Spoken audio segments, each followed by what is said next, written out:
Somebody get the door. This is the regular meeting of the Board of Supervisors of the Port of the Islands Improvement District. It is November the 15th, and is your custom. One more question. Begin today with I did have the whole screen on. I hit something to take it down to this. Scott. I got audio, Crippen? but it just turned audio. Scott Crippen, can you please mute your mic? I pledge allegiance to the flag of the United States of America and to the republic for which it stands, one nation, under God, indivisible, with liberty and justice for all.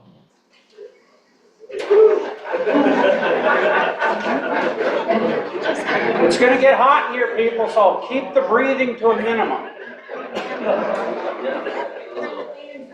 We're trying to cut down on the noise. It's part of it. Well, sorry, it didn't make me happy. Item 2 today is the We'll do it. roll call and You know how? approval of the You know how to turn the agenda. fans on? We should note that all. No, the Okay. AI is on the cameras, we're looking at the fans the whole time, not you. Okay. Oh, yeah, that's right. All right. Sorry. We should note that all members of the board are present. Mr. Truckee is participating by Zoom today, and so as part of the approval of the agenda, we need to make a finding that his participation by phone is due to extraordinary circumstances. I make a motion that we accept Dan on Zoom because of the nature of that you just spoke of. Do I have a second? I'll second. All in favor? Aye. Dan, you're on? Okay. Dan, are you there? Dave, can you tell if he's... Mr. Truckee. He's on mute. Okay, that's fine. We got him. In addition, I don't know if I can unmute him. we've been trying to identify as a staff members of what I would call the neighborhood representatives, either they're president or designee. There are about 7 communities here. In addition to Mr. Baird, who's president of his association, are there any other members or officers of neighborhood associations here this morning? Okay. So what we're going to try to do is we were trying to get an email list that when we have something to put out to the community, that we would get everybody's email addresses and we would send it out that way. We've been struggling with that. So what we've decided to do is we will get the list of all the HOAs in here, and we will find out who the presidents of those are. When we have something that we need put out to the public, we'll filter that to the HOA presidents or whoever they choose, and they will filter that out to their residents. That way we don't have to keep up the mailing list and all that sort of stuff. And, we're going to try that for a while. And so also at the beginning of the meetings, we're going to ask if we're going to go through each HOA and ask if there's someone here representing that HOA that day. So Yeah, we're just trying to update our list. So let me run through the list that staff has developed here. And if you're here on behalf of that association in an officer capacity, if you would just raise your hand, identify yourself. Orchid Cove. So who's are you the president? Yeah, I'm the president. Okay, good. And is the name right on there? And his email address? Yeah, I'm there. Thank you. Villages, Stella Morris. That's Mr. Baird. Sunset K. Master, Treasurer, Catherine Kellmeyer. Okay. I have Melanie Sheedy. She is president. She's the president. Thank you. I'll keep her on it. Evening Star K. Guess your name. Susan Wright. Thank you for that. Sunrise K. Deborah Jansen, and I'm on the board, but the chair is Kathy Olson. Olson. Stella Morris Master. And you're Talk about the Diane village. Morrow. Also, I'm on the board secretary. Okay. Diane, you meant Villas. Pardon? That was the Villas, not us. Oh, I'm sorry. I thought it was Delmare's Sorry. You're Do talking you about have the me on as the villages is Delamere with I have Sam. Please close the door. Sharp is what I have on this list. Is he the president? So I'm president of strictly, I It's a built IQ in thing. 2,500, I'm still American president. Okay, I'm talking about the master. I'm the secretary. Okay. Not on the one with Stan this year. The names are very confusing. We get their mail all the time. They're known as the villas at Stella Mars. The legal name is. So, yeah. And while we're having this discussion about misunderstanding who we're talking about, I'm having troubles with over at the marina where we've got several different organizations over there, and they say condos at the marina or the marina property. And I don't know if we're talking to then the people who have boats, or we're talking to the people who have condominiums there, or if we're talking to about the hotel. And I don't know. How do we go about distinguishing that? Does anybody have any idea? What's the legal name of the marina? I think it's Foot of the Islands Marina. Hotel Condominium Association is the entity. Marina.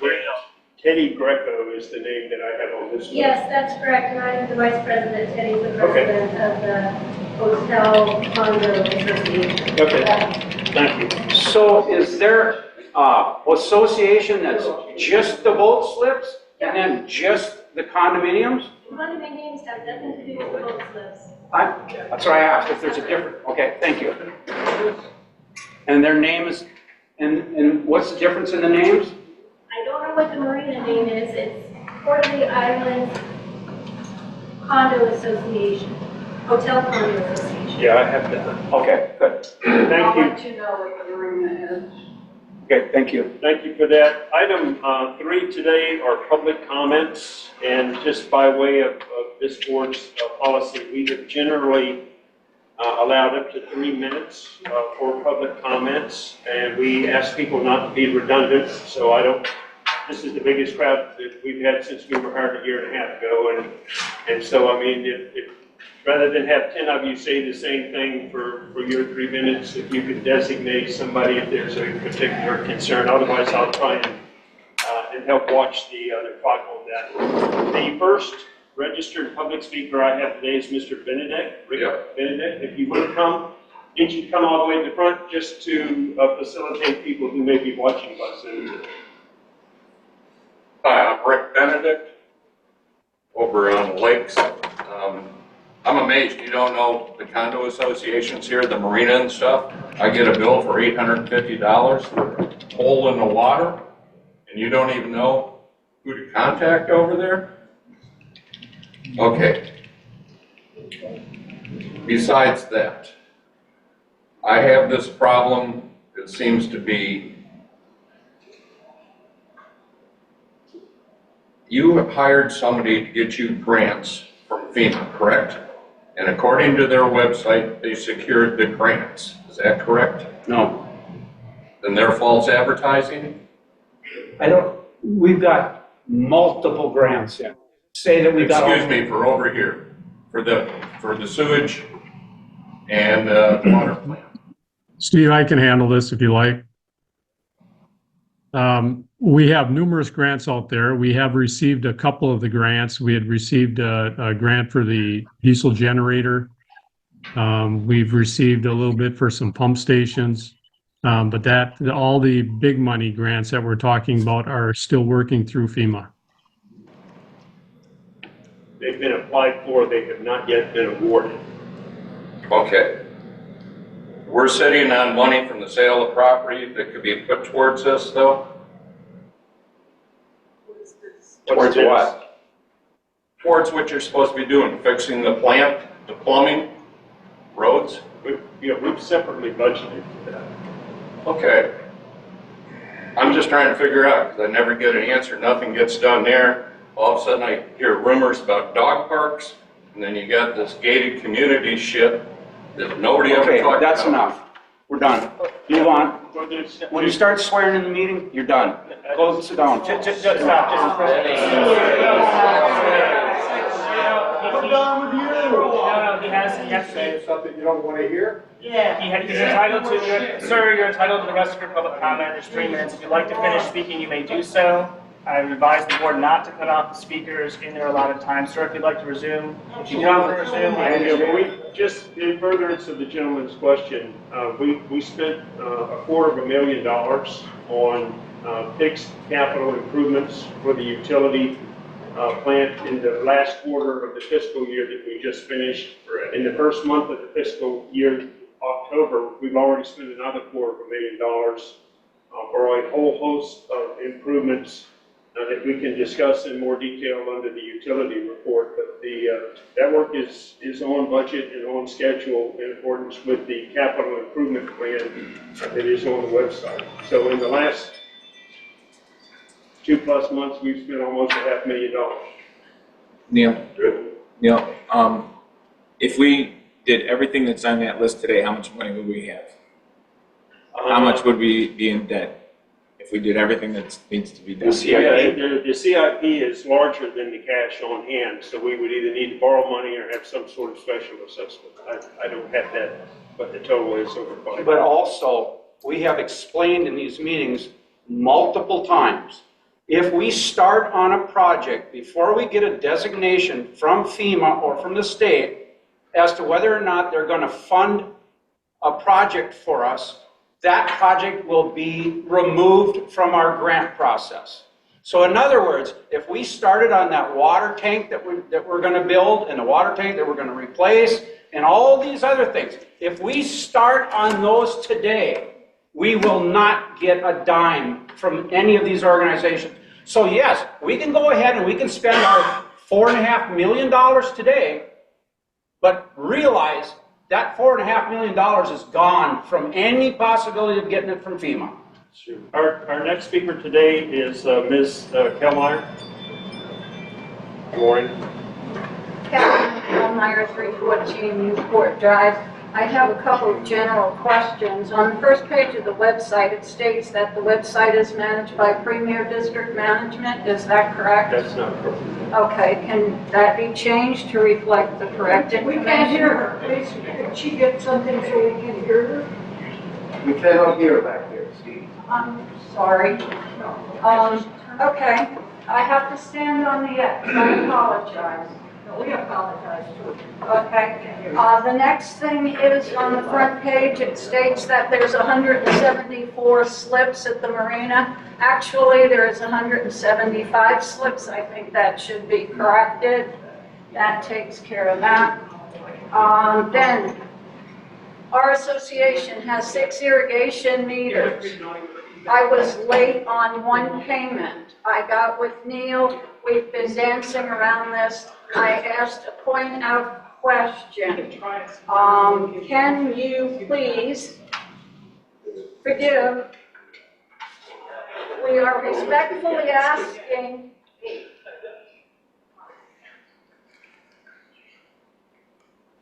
We are respectfully asking you on behalf of the Board of Supervisors, because I wrote to Mr.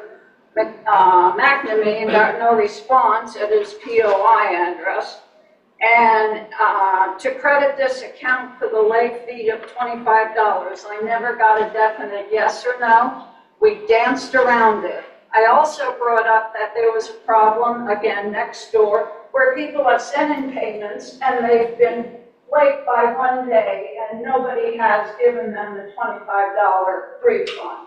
On top of all that, Excuse me, I have to disagree.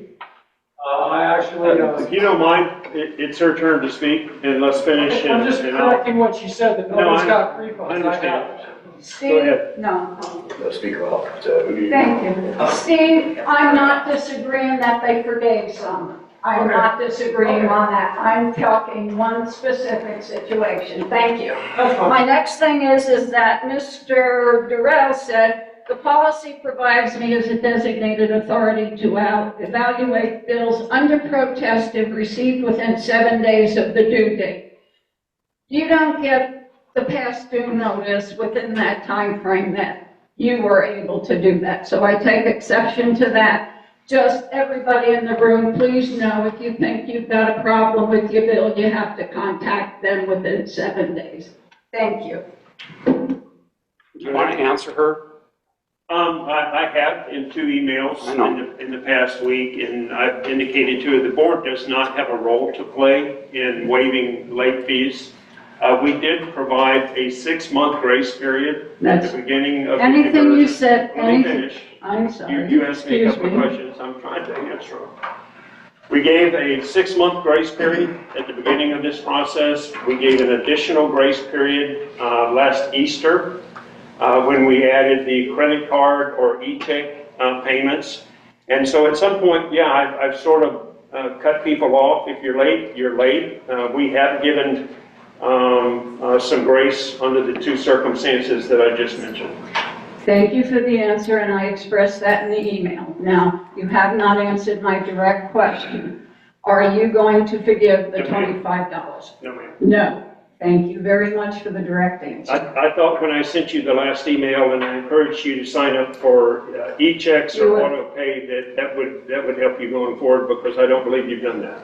No, we have not, and dealing with the management company is not your problem, but I never got a definite yes or no. Sorry. Now I do. Thank you. Yes, ma'am. Ms. Mack, Deb Mack. Good morning. Good morning.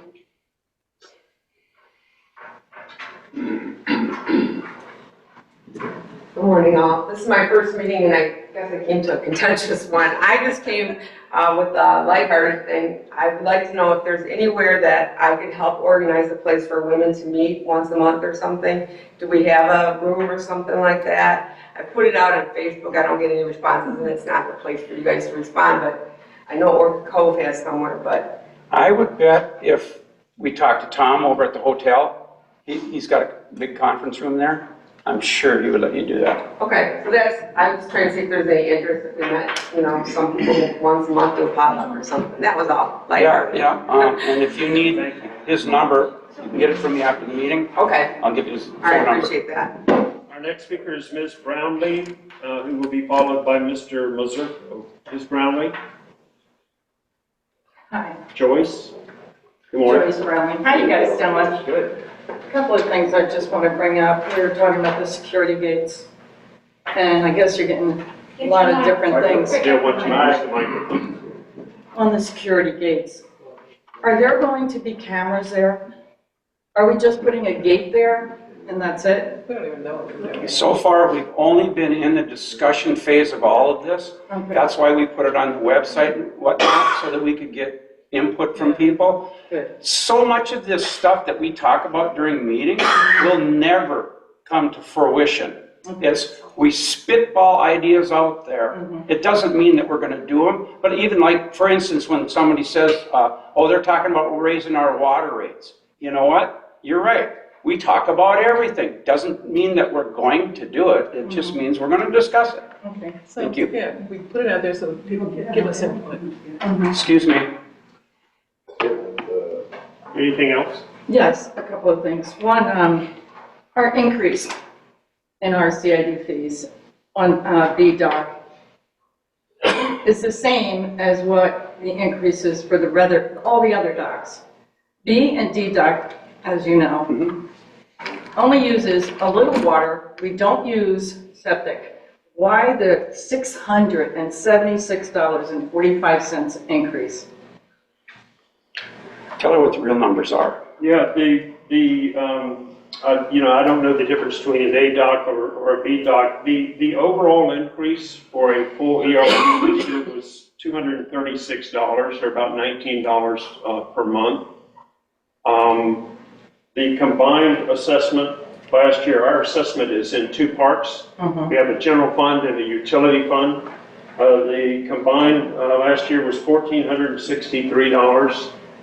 This year, the utility rate remained unchanged. The general fund rate, for some insurance reasons and electrical reasons and enhanced maintenance, was increased to $777. The combined rate this year is $1,699, or an increase of $236. Okay. Can I ask you a quick question? Sure. Have you went on the website and watched the consultant's presentation? Yes. Oh, good. Thank you. Yes. I'm glad to hear that. All the time. Good. I got a question too. Is that, you said that increase is $600? Yeah. In our taxes, it's That's your 600 total tax bill, For the right? year, 600, no, A portion of that, it's a combined bill, so in addition, you're supporting the schools and the county. For the first time ever, you're also supporting the mosquito control district because on October the 1st, we were annexed into the mosquito control district. our CID, Port of the Isles, okay, went from, sorry. Take your time. Thank you. That's my condo.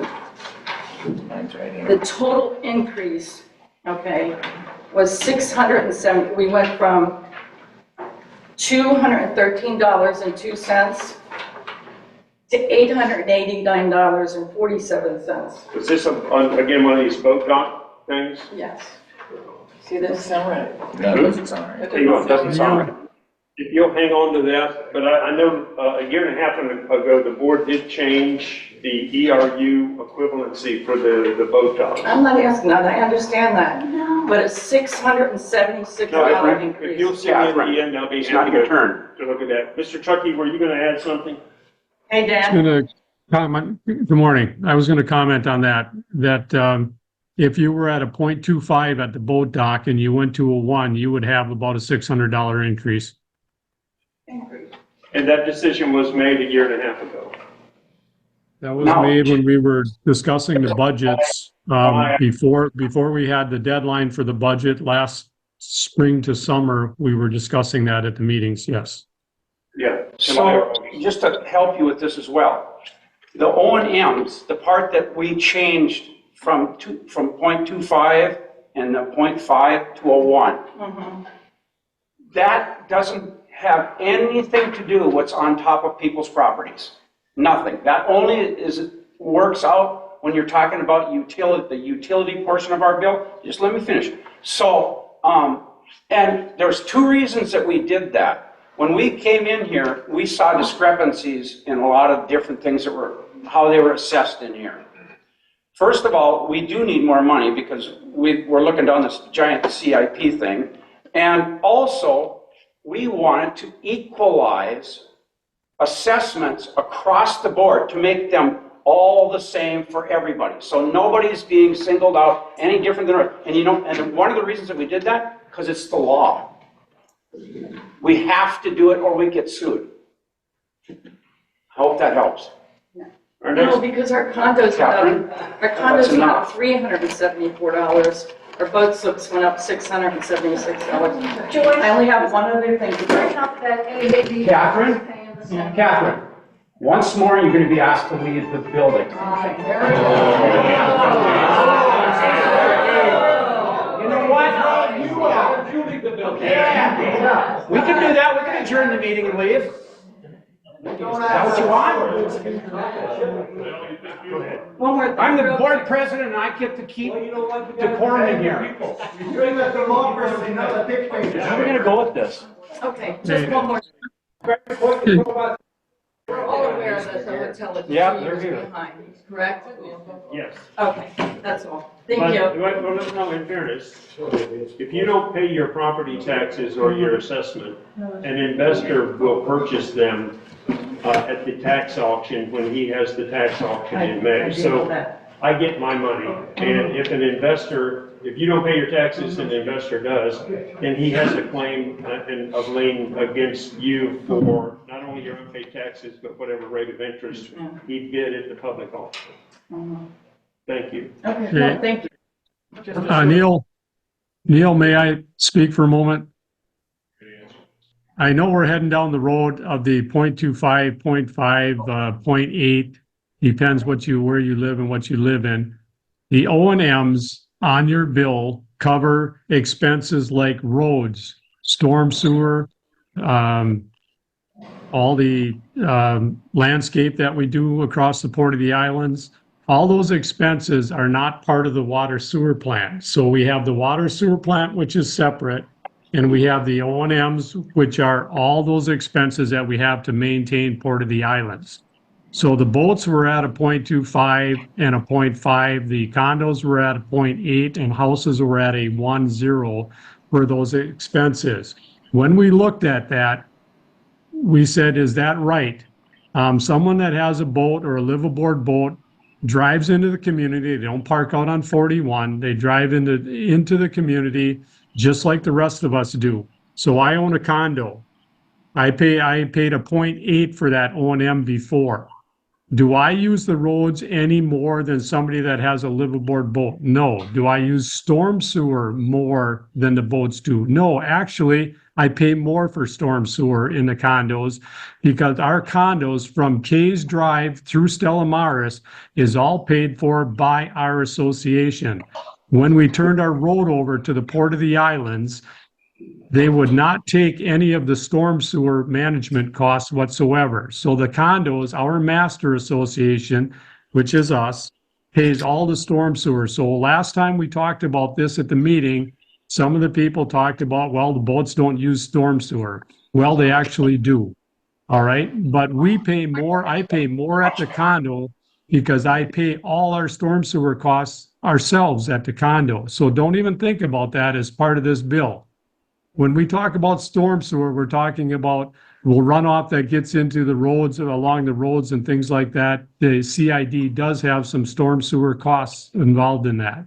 All right. So when you drive in the roads, whether you own a boat, whether you're in a condo or a house, you use the roads the same amount. You can go to your boat as often as you like. I can go to my condo. I can go grocery shopping. I can go into town. So can you. So you're using the boat, you're using the roads, you're using the storm sewer, you're using the landscaping, you're using the management people we pay for to help run this thing. You're using the attorneys that are sitting there at the meeting right now. You're using all of these features the same as a condo does. When we raise this, I live in a condo. We raised it to 1. Mine went up also. All right. But we looked at it and we said for the O&M part of it, all right, everyone uses it the same. It doesn't matter where you live. You don't park on 41 and walk in. All right. I don't park on 41 and walk in either. So that part of the bill we thought has to be split up amongst the people that enjoy Port of the Islands. That's the way we looked at that. Now, when we get to the water and the sewer part of the bill, which this year, if you want to come to the meetings, we're going to go heavily into the ERCs, as we call them. It's an equivalent residential connection. It's the way we charge the water and the sewer part of the bill. All right, right now, boats are paying a 2.5, they're paying a 0.5, the condos are paying a 0.8, the houses are paying a 1 of that ERC. We didn't touch that part of it. We didn't touch the water part, whether how much water you use, whether how much sewage goes into our system. All right. We're going to be working on that. We're looking at changing the charge from your non-ad valorem bill. So on your non-ad valorem bill, you have the O&Ms and the ERCs combined to make the tax that you see on your bill. I have my bill laying right here. It's about $1,900 for my condo. That includes the O&M and the ERC part of it total for my condo. The O&Ms now are set at $777 for everything we use in the port. The rest of it is the ERC charge on my bill that makes it $1,900. All right, we're going to be totally looking at changing the way we do the ERCs to a more of a use-based type thing. Whether you live in Collier County, different areas, or you live up north, I'll tell you where I am right now in Wisconsin. We pay a base charge on the meter and a usage charge. When the consultant came in and talked to us about Collier County, he said that we are one of the few that are left doing a non-ad valorem charge. Most of them have already switched to a base charge and then a per gallon charge for your water. We're looking at changing that whole ERC side of it and try to make it more fair as to a use. It'll probably look something like a base fee, like you pay everywhere else. Your electric bill, you pay for a meter charge and then whatever you use. That's probably where our consultant wants us to go with the water side of it. They want us to look at a base charge and then your gallonage charge. And that whole non-ad valorem charge for the ERC part of it, that'll go away off your non-ad valorem bill. And it'll be billed on your water bill when you get your water bill. We're looking at that. We're going to have a lot of discussion and a lot of work on that to make it fair to the vacant landowners that we have, the commercial landowners we have, the condos, the boats. That's all going to come this year. So pay attention to the meetings and you can be part of that. All we changed so far last year, we said we weren't going to touch the ERCs, and we didn't. We didn't change that rate whatsoever. We did change the O&M part of it to make it equal across the board for all the roads and the things I just talked about. So that's the difference in the two bills. Your O&M, the operation and maintenance part of the port, did take an increase. Everybody went to a 1.0. Condos went from a 0.8 to a 1.0. A boat dock at 0.5 went to a 1.0, and the boat docks at a 0.25 went to a 1.0. So if you were one of the boat docks that was at 0.25, you're now paying your share of all the different charges that we have in the port that are unwater related. Okay, so the next step of this is going to be to work on those ERCs this year. Does that help anyone understand where we're at? Very good, Dan. Mr. Mazurko, are you here? Yes, I am. Thank you. Then he will be followed by Mr. Westerman. Just briefly before this comment, it's my suggestion to let the commenters finish their 3 minutes, say whatever they need to say. If you would like to respond, or if management would like to respond, you may. However, management's taking notes on all the comments, and it's not a required obligation to respond to all the comments. And to all the commenters in the public, I would request that the speaker be left to say their piece without interruption so that we can keep the meeting orderly and organize the notes to give good feedback. Good morning. How you guys doing? So I guess I come to a little ruffling here. They're going to holler at you if you don't use they'll hear me. Unfortunately, my name is Joe Mazurko. I'm from Ohio. I'm a township trustee. I know what these boys and girls are going through up here, okay? I've been here for 3 years. I see what the old board was doing. It was 0 to nothing.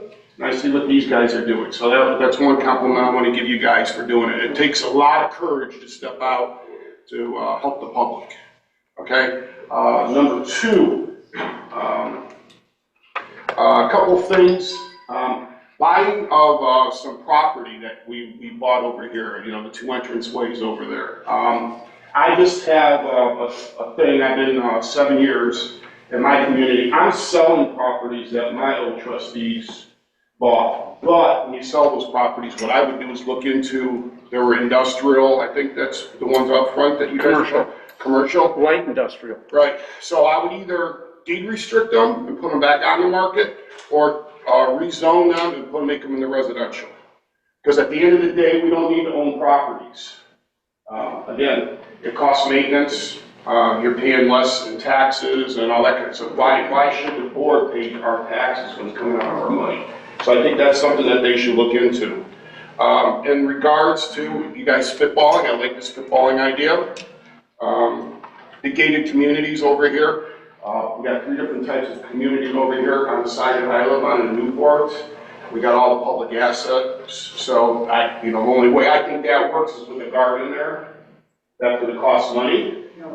Because how can you let people in that come and visit? Over here on this side, you can have it gated because you don't have people coming in from community using the port and all that kind of stuff. It's more restricted. And the same thing over here. You've got gated walls here. And put a gate up would help. So something looking at that is something that, would have three different outcomes. I would think by asking the people. The landscaping, I think that should be a standard, but I think each association, the board should set the standard, and then the associations on their side should be able to handle that stuff. The last thing, I do agree with the emails. I'm president of my 1700, and since I took over, we have no complaints because someone sends me an email, I send it out to our manager, and if you don't answer, I send out another email. I send out an email to the answer. So I think that's great. So I'll get your stuff and I'll send my email, and then anything that you guys got going out, I'll make sure that gets it. At the end of the day, people, it's about communication. I know we all come down here for different reasons. Some come down and retire, some still live down here and that, but I think that we should bring all ideas, and I think that the board should put little committees together. And if you don't want to be on the committee to help this kind of stuff, then it's hard to be able to answer all the questions. So, again, I may have made a few enemies. I got plenty up where I live, no big deal. But I think they're doing a wonderful job. They're throwing out a bunch of ideas. The world was built on ideas, not just staying back. I think the other board didn't do a lot of this stuff, and now we're paying for the sins. And I don't want to downgrade the other board, but we're paying for sins that wasn't put monies away and that kind of stuff. So I think that, you guys do that kind of stuff and stay out front with people. I think you guys can do well. You guys got my back. Thank you for that. I appreciate it. Mr. Westerman? I'll pass, sir. Oh, on you. I'll pass. Okay. There's another opportunity to speak at the end of the meeting. That's the only people that registered to speak today? Can I make a comment, just to clarify something? Sure. I'll need you to come forward, and all of our meetings are transcribed, so I'll just need your name and the neighborhood in which you live. Nick Maliaris for the Marina.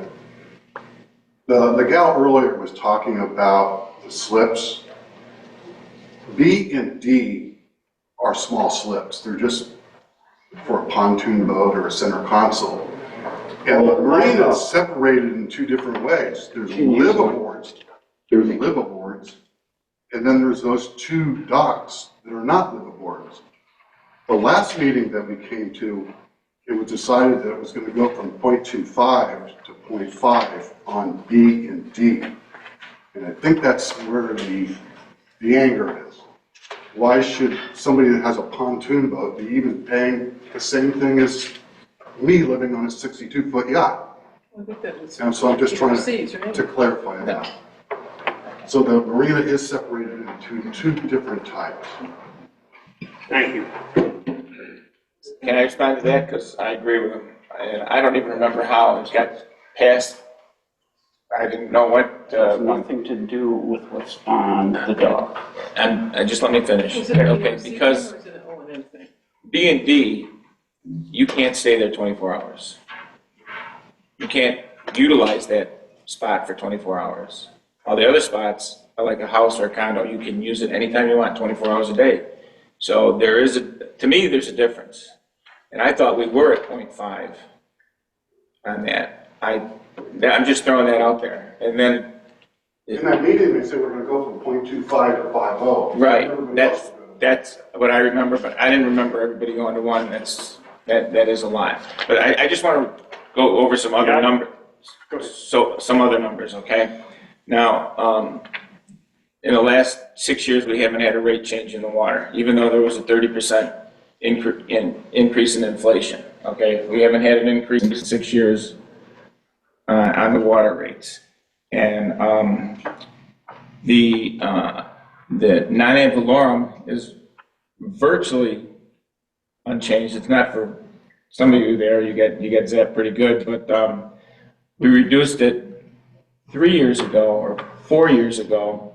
We reduced it by $300 to $400 because we thought we didn't need the money, which I was against that, but a board member ran on reducing it, so they did it. So they reduced it. So we're grabbing that back and maybe another $100, or actually probably not even. We're just about back to where we were. It's the same. I looked it up. It's the same. So we went back to where we were. So unfortunately, some of the other guys got hit a little harder. Now the other thing, life isn't fair.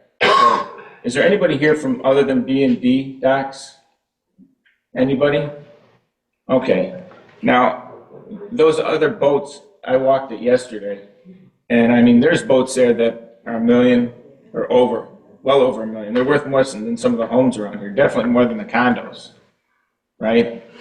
And this is just about life isn't fair. So you guys with the smaller boats, if you went downtown to put your boat there, how much do you think it'd cost you a year? Because I can tell you, $7,500 a year. And that you own nothing. You just put your boat there and you pay that money. You've got a dock and you're paying $1,200 a year total tax. So that's pretty cheap. You can go to Goodland You go a little cheaper, and the reason I know this is because the guy at work went from downtown to Goodland to save $150. He still pays $5,000 a year just to put his boat in the water there. All right, so again, your prices for what you're getting here, you can't get it anywhere else. So, and as far as things being fair, now these guys at the bigger boats for, these $1 million boats out there, they pay the county for fire. I pay the county for fire. They pay less than $300 to protect their boat from the fire, with the fire department. I pay $2,800 a year. I don't think that's fair. Who do I go to complain to? Nobody's gonna do anything for me. When I first moved here, my homeowner's insurance was $1,500. Now it's $5,000. Stuff goes up, and we've been trying to keep it down. We've been trying to keep it in line, but you got to look at the numbers historically. And right now, like I said, for your boats, it's cheap. That's why these big boats are here. I mean, they're paying what, maximum $2,000 with the total tax load. The boat's on real estate. I'm trying to raise my hand, but it's not letting me do so, so I don't mean to interrupt. So I'm just giving you numbers, and I think that's about all I've got. The rate that we pay now is what we paid back in 2017, because I went back and looked at the rate. I paid, I think, $23.15, and now I paid $23.20. So we had a couple years where the old board took that away, and now we're back to a rate that was from 2017. Well, things have gone up. If you look at it in reality, it didn't go up as much as it should have, but it did go up. With that, if there's no other comments from the board, if any other comments, we'll be glad to hear at the end of the meeting. For those that did not register, that takes us down to item 4 today. These are the approval of the minutes from your meeting that occurred on September the 20th, and they're behind the next tab. Did anyone have any changes they wanted to make? Did you have a chance? Yes, Okay. for page 5, line 7, refers to a BRIC grant. It should be BRIC, all capital. Page 6, line 15, there's a correction on the spelling of Premier District Management, PREMIER. What line? Line 15. Yeah. Line 29 on the same page, just for clarity, instead of saying he pointed out, we suggest Mr. Truxton pointed out. And then page 8, line 13, it refers to the Ethics Committee. That should be Commission. Line 13. Those are all the changes from the Attorney's Office. Anyone else have any changes that they'd like done on the board here? What line on page 8? Line 13. If not, do we have a motion to accept? I'm sorry, did you have more, Neil? No, I didn't. You entertain a motion to accept them as amended. I make the motion to accept. Motion we accept. All in favor? Aye. Any opposed? Item 5 is our utility operations report that we like to get out of the way just because these guys got to go early. Do we have minutes for October? We didn't have a quorum in October. You didn't meet. Oh, you're right. Sorry. You're right. Mitch, good morning. Good morning, how are you? We appreciate what y'all do for us. Yes, thank you. Appreciate your business. Matt and I are going to tag team. Matt will do your board report, but I just wanted to come and go over the capital improvement stuff that you guys approved back in the spring. As part of the permit renewal of that, the plant is divided into 2 plants. One plant has been offline as long as I've been here. It was used as a surge tank. We were asked to bring that by the DEP back to life and make it a functioning plant so that in essence we have 2 plants now. 100% of that has been completed and it's running as it was originally designed and it's making excellent effluent. Also, as part of those capital improvements, you ordered a disc filter. It was a 38 to 42 week wait. It's scheduled to be delivered the middle of December. The end of our permit cycle for that extension runs out at the end of December, so if it comes on time, we'll be good. Otherwise, we'll have to go to the DEP and ask for an extension. That's not an issue in any way. They understand. Also, the fire hydrants, which at the last board meeting, I promised you we'd have them in the next week. We did not. We got those all complete. They're in now. So we're back to 100% on that. We've been working with the engineer. I don't know if you guys remember, I'm sure you do. We had spoke about maybe doing a pilot to change from chloramines to chlorine to free chlorine to do away with the ammonia. We have worked with the engineer. We spoke with the DEP. We have that in place, and I have a total now for you if you decide to move forward. That would be $15,000 for the engineering, the permitting, the pilot, and then there will be a few $1,000s in sampling. We got to do 3 months worth of sampling. What do you recommend? I think without a doubt, that's because every time I switch to free chlorine in the spring, I have 0 complaints on the water quality. My complaints come throughout the year and my increased flushing with the chloramines. I don't think there's any reason to use ammonia. Your system is so small. I definitely recommend it. You recommend spending the $15,000? I do, yes, sir. Absolutely. We'll put that on the agenda here, yeah. Okay. Do we have to vote on that? No, and Mitch, we will at the approved time. When I spoke earlier, that we, in the last 2 quarters, we've spent about $500,000, or authorized you to spend about $500,000 in capital improvements. You have, of which I think 300,000 of it's been done and built out and paid, and there's a couple 100,000 of this filter coming. So that is. Mitch, could you tell them what a disc filter costs to be installed? I'm sorry? Could you tell the public what it costs for a disc filter and installation of it, the total dollar amounts? The disc filter, I'm going by memory, I don't have it in front of me. I think it was around $280,000 for the disc filter and the installation. That does not include bringing the other plant back online, which we did. And could you do a real quick explanation to them what the sand filter is about and why we went with a disc filter?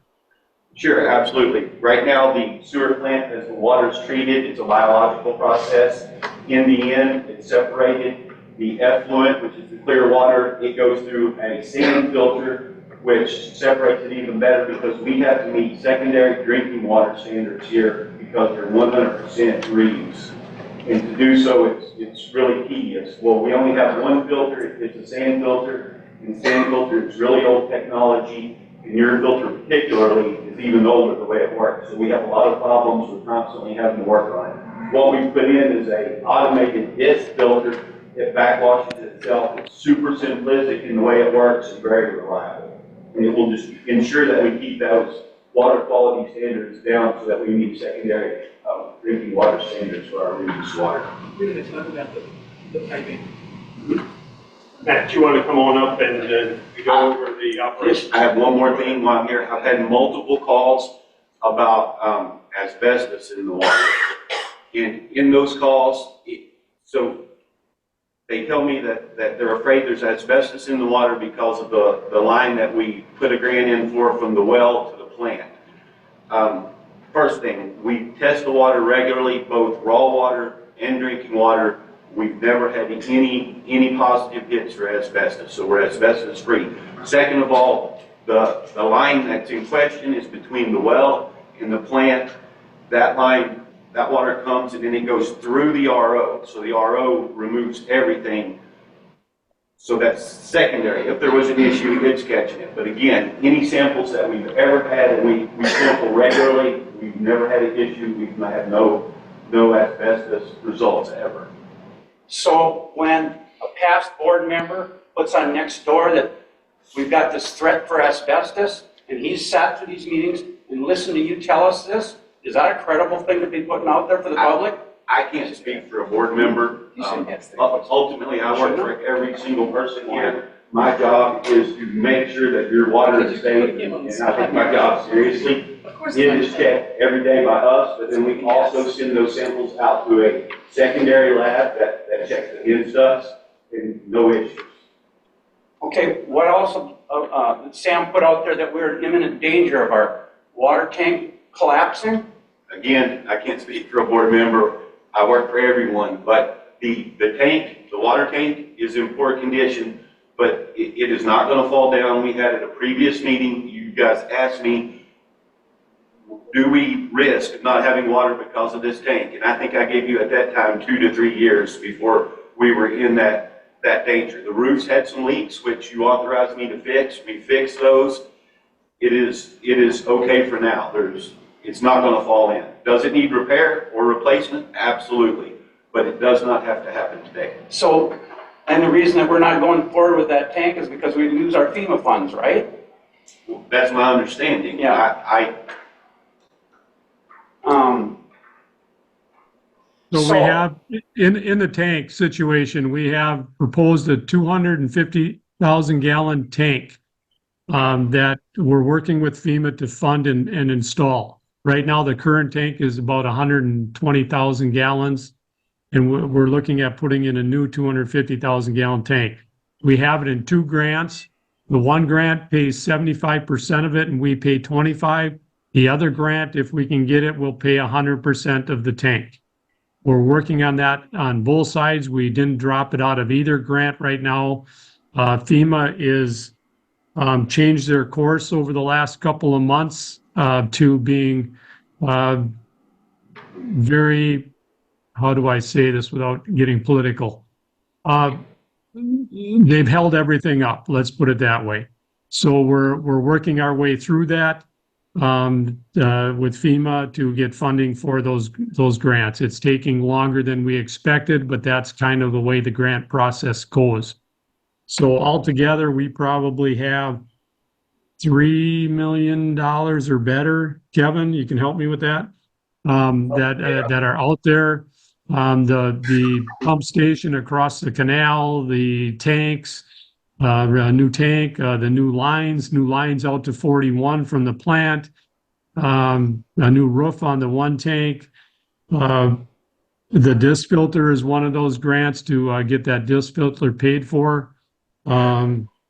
There's just, we have a lot going on out there. And if I could make it a faster process, Kevin and I work on this probably in meetings 3 times a week. We're in meetings over these grants. We have the engineer working hard on it. It's just a process. And hopefully we win this with FEMA.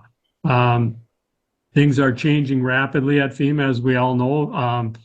Their presidency is going to make a change in that they assign their FEMA people, and likely FEMA people will change. When this happens, that's usually the case.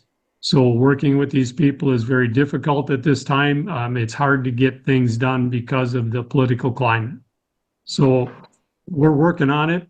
I wish I could guarantee you that this will come, but we have a lot of things in store for you. As Mitch just stated, our plant, for the first time in many, many years, is operating fully as it was designed to operate.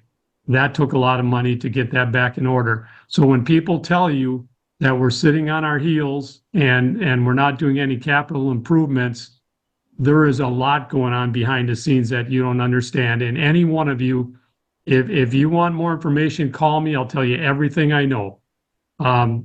It's happening. Probably not as fast as we want it to, very likely not as fast as you want to see it. But we spent a lot of money. It's getting better. It's getting way better than it was before. So that's where we're at. Thanks, Mitch, for explaining that. Thank you. Any other questions for me before I hand it off to Matt? No. But I just wanted to say thank you, Dan. I know you and Kevin work on this stuff almost on a daily basis. I don't know who we'd have doing this if it weren't for you guys. Thank you.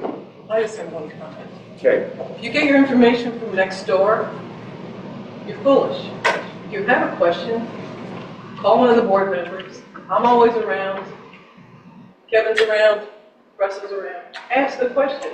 Don't ask it on next door, because the people who post on next door have their own agenda. If you want the truth, call a board member, come to a meeting, ask a question. Thanks. Good morning. Good morning, everybody.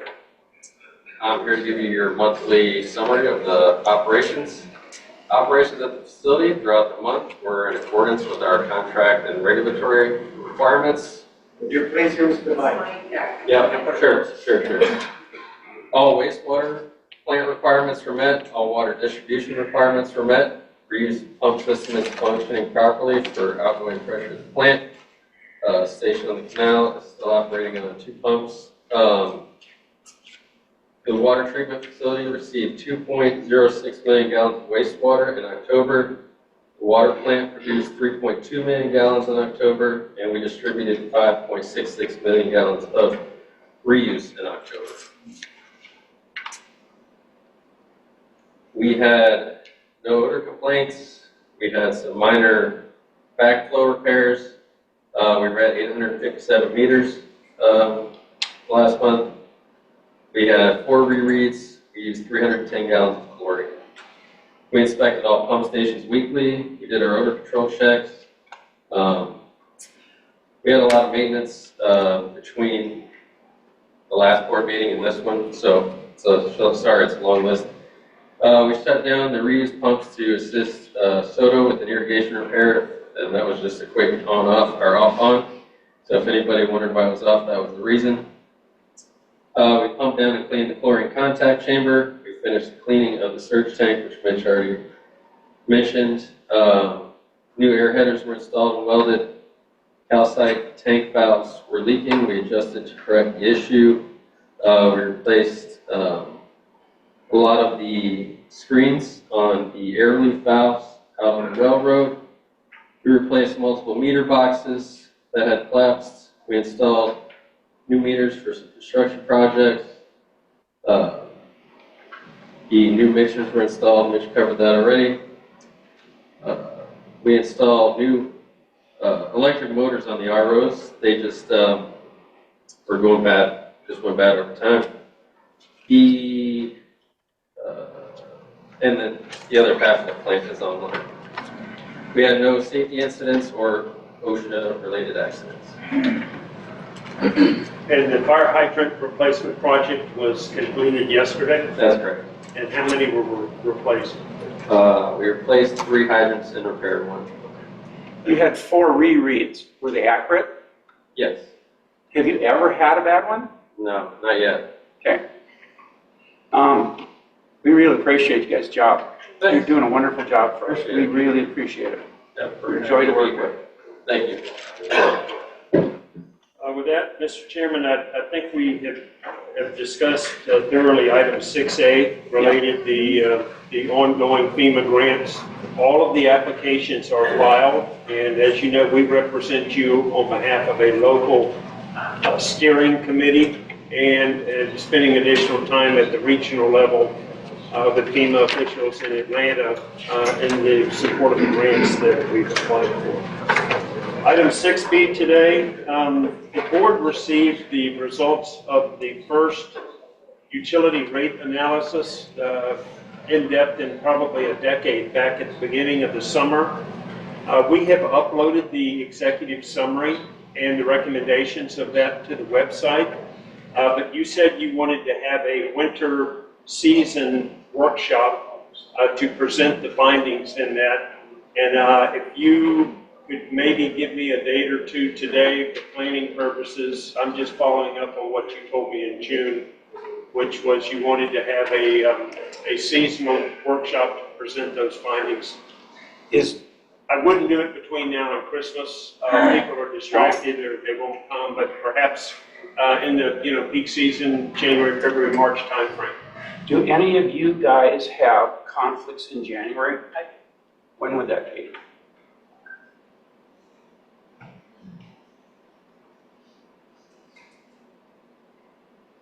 It's looking like the week of the 13th, I'm not. Week of the 13th? Which is our regular meeting. Okay. I may be back on the 17th. That week. Okay. Other than that, I would think that we could set it up for any other week, and the sooner the better. Now, what we're, like Dan said, we have started down the road of changing how we're assessing and paying our bills in here. We're trying to go away from the lion's share of our bills being paid with non-ad valorem taxes. So all this controversy that's going on, we're hoping that will go away after we've got this all enacted. So it's very unfortunate that we had to put this off for a year because we could have foregone doing this. But like Dan said, we're going to try to, like right now, about 70% of our utility bills are being paid with non-ad valorem taxes. 70% that are not being paid for by the people who are using the water and using the sewers and using the irrigation. So basically, people are being subsidized, the people who aren't here and people who are on the minimal use boat docks and the small little condominiums, all that stuff are basically subsidizing the rest of the people who are in single family homes and are living here year round. We as a board don't think that that is a fair and equitable way of doing things. That's why in the next 6 months or longer, we're going to have a lot of input, a lot of focus on changing how this is being done. And I am inviting you all, please, come to those meetings or watch them on Zoom or come to us with positive things that you think that we should be able to do, because we're trying to change how this has been done for 35 years. And the old idea was, when it came to budgeting, we don't need, and I can read it right off the minutes of the meeting. The idea was, we only collect enough assessments to cover our bills for the next year, period. No reserves are necessary.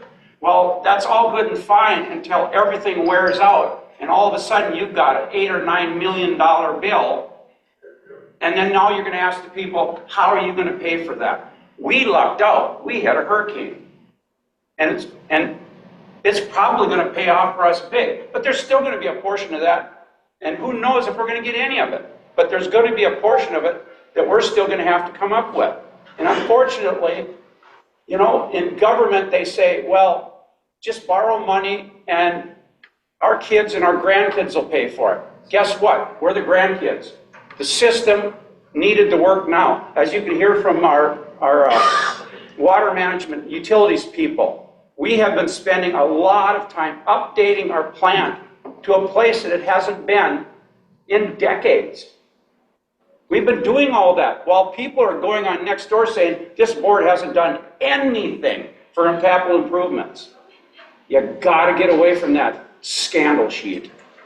I would, your regular meeting in January would be the 17th. Right. And as I sit here right now, I think that if you want to do the workshop as part of that, but first, and we would try to keep the balance of the agenda right, or any necessary, business items until the end of that.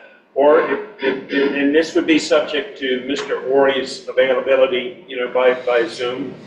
And so if you want to do it on a separate date, that's fine. I think we could probably do it at the beginning of your regular meeting agenda just to accommodate the board, but I want to give enough notice so that we can have a nice crowd here that day. How do you folks feel? I think that's good. Good? I'm good. Good? So we do the workshop at a time certain of 9:30 or maybe even 9 o'clock, subject to Mr. Ori's availability, and then we'll get that blasted out in an email and also on the website. And in the meantime, before then, we've posted on we hired the guy to help us with our assessments and whatnot, and how we should be going along with this. And we gave him some scenarios on how we switch this over from charging utility bills where utility bills belong rather than on non-ad valorem. If you could, it's on our webpage. Pull that up and look at it. It's very thorough, and it'll really help you understand what's going on. Thanks. I just so you're aware, because we're going to catch a lot of flack eventually. We're going to, if we put meters everywhere we can put meters, the more meters we put out there, the lower the base rate's going to be. But your water bill is going to change dramatically, because like in the city of Naples, the base is $100. So before you even get a drop of water, you're paying $100 a month. And I don't think ours will be that high. I'm talking off the top of my head, but your water bill will change. But your non-ad valorem tax or assessments It's going to go way down. So that's just be prepared. Instead of paying it on the taxes, you're going to pay it monthly or bi-monthly. Just throw out a number. So. But the people who aren't here all summer don't have to subsidize the people who are here all year. I'm here all year, so all you people in the condos that leave in May, paying my water bill by paying this not ad valorem. Thank you, for all these years. Everybody will pay for what they use. And then It's cheaper for the company. you control what you want to buy. If you don't want to spend a pile of money on water, you don't turn the tap on, or you don't use irrigation, or whatever, but it gives you the flexibility. Item C today. Joe, please. I just want you to clarify one thing, please. Come to the red X, please. And use the mic, yeah, please. Yes, Joe, I live at Windward K. I just would like you to clarify one thing. We're going to go to this new system, which is already the majority of the state, I think. Yes. So we're pretty much following what the county is doing now and most of the state. So we're not inventing something for ourselves. No. So we're going to be following their concept. I just wanted to clarify that. And now that he brought that up, that makes me think of something too. There's been talk about us trying to get Collier County to take over our utility system in here. Get this albatross off of our backs. The first thing that we've got to do is we've got to switch this over to utility-based billing, because Collier County doesn't do it any other way, and they won't even talk to us while we're under this situation. So that's another big reason to do this change. But here again, everything that we're talking about now is spitballing. It's, you know, we're not pushing this one way or the other. We're just seeing what direction does the wind blow. I mean, it's gonna be worked on, you know what I mean? Item C today, we got a couple of updates here for the board. The South Florida Water Management District is embarking on their final phase of their Manatee Winter Safe Harbor project to create a safer habitat during the winter for manatees that just is to the southwest of this community. We talked about this before. They had sent us a proposal. They intend to bring in a construction field office and 2,500 cubic yards of small riprap to stabilize the banks and some geotextile fabric that's by roll, but for a fairly long period of time. Like a year and a half? The concern that staff had was that they want to provide power to the field office with a diesel generator, and because of its proximity to the condominium community to the south there, we sort of took exception to that. There's an update here. They are willing to require the contractor to have a temporary construction pole and service set to power the field office. The balance of their requests to me seem reasonable and will benefit the completion of the project. The concern that I had, and that I think that Mr. Pierce had was that they're asking us for a construction easement, and there's a copy of their standard form. I think Tony's advice was we need to use your standard license agreement for the use of that property as a staging area. And so I just need you to either confirm that you want us to proceed with this, but under the terms that we had outlined, I think 3 months ago when it first came up. Now, I read that a couple of times. The first thing that jumps out at me is they want to use that property for like a year and a half. They're going to have all these trucks running in and out of there and doing all this sort of stuff. First of all, I'm worried about what that's going to do to our seawall. Second of all, they're offering us $10. Well, that's their standard construction easement form. Nobody's ever agreed to that. You have your own agreement that was drafted by the law firm that I would suggest, and there's a fee that accompanies that and an additional provision for security deposit in the event that the seawall were to be damaged in the process of loading or offloading. Well, now that we're on this subject, let's hash this out. What do you guys think? I mean, they're proposing to give us $10 and for a year and a half work, and I don't know how we go about the seawall.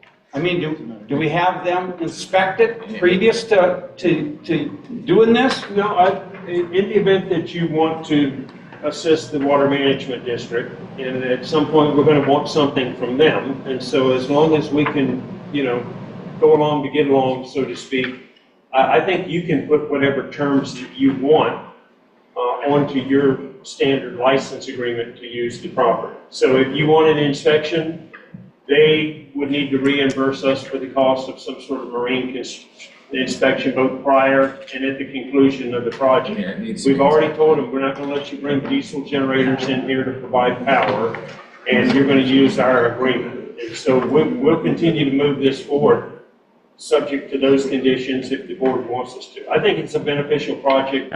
I think this is the final phase to complete the stabilization of some of these little meandering canals that they have dug. I didn't even know it was underway until I saw the aerial, and I included a copy of the aerial in the materials. Dan, If I may, I've thought about this quite a bit over the last few weeks.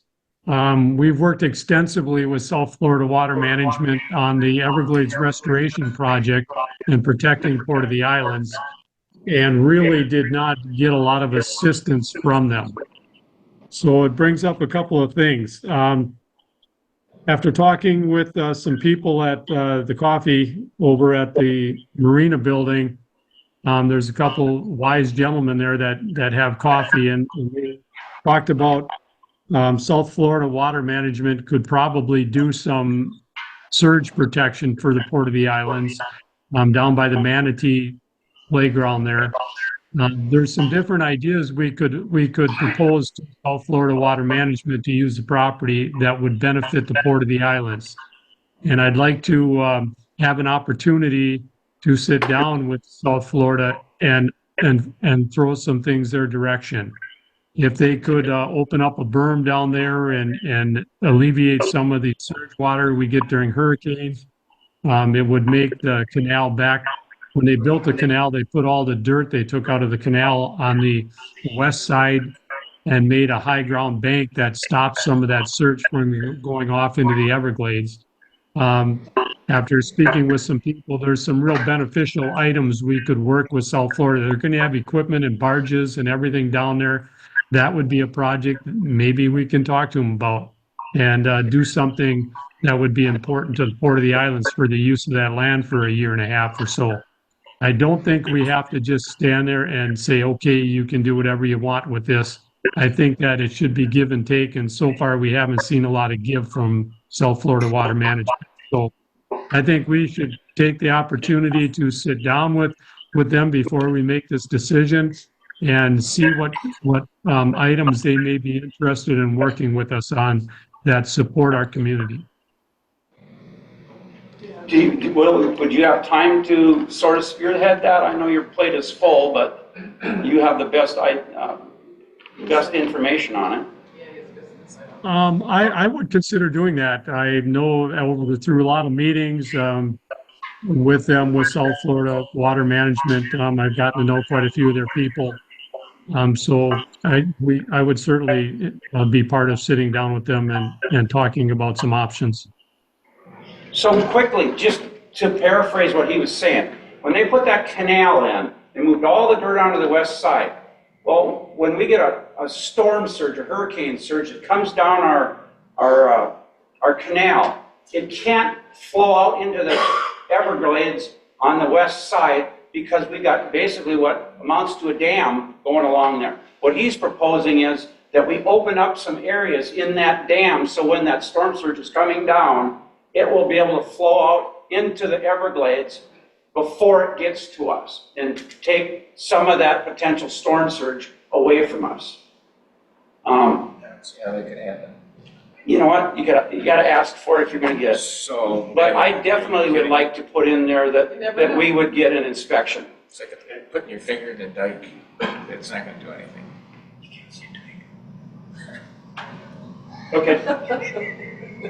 We'll continue to push this along, and if we need to ask somebody from their engineering section to come over here for a meeting someday, we'll do that. But my conditions would then be no diesel generator, a pre- and post-construction inspection of the staging area and the seawalls, and some consideration for some modifications to the berm that they created along the canal.